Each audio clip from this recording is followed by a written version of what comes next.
Returning to your opinion, cardiopulmonary arrest caused by low oxygen induced by positional asphyxia.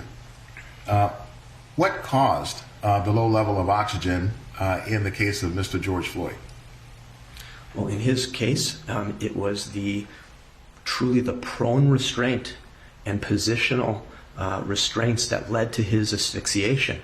In a nutshell, he was just simply unable, using all of his muscles of respiration, his chest wall, what we call accessory muscles of respiration, which are extra muscles that will be triggered in the event that you're having trouble breathing. He was trying to get in enough oxygen, and because he was unable to, because of the position that he was subjected to, as we just discussed, the heart thus didn't have enough oxygen either, which then means the entire body is deprived of oxygen. So, low oxygen induced by positional asphyxia. Did you consider other possible causes for Mr. Floyd's death? Sure.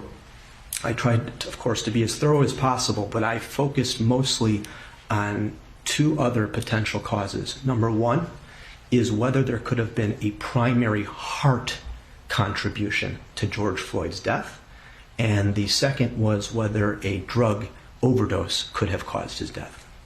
So, doctor, would you tell the jury what is a primary heart event?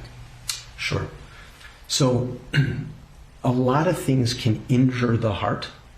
For example, if you do not take in enough oxygen, that will injure all the organs, including the heart. When I use the term a primary heart event, I mean something that originated from the heart itself.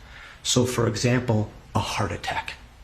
All right, one of the arteries of the heart just suddenly got blocked completely and a heart attack occurred. Or the heart just, without any explanation, nothing else secondary inducing it, went into a serious ventricular arrhythmia. Okay, so the bottom part of the heart, that part that we were talking about that needs to pump blood to the body, suddenly went into a chaotic rhythm all on its own. If any of those things happened, then I would consider that a primary heart issue, not being caused or secondary to something else. So you considered whether or not Mr. Floyd might have passed away from a primary heart event or a drug overdose.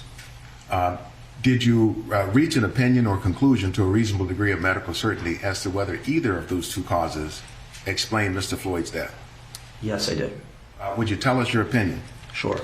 After reviewing all of the facts and evidence of the case, I can state with a high degree of medical certainty that George Floyd did not die from a primary cardiac event, and he did not die from a drug overdose. Thank you, Dr. Rich.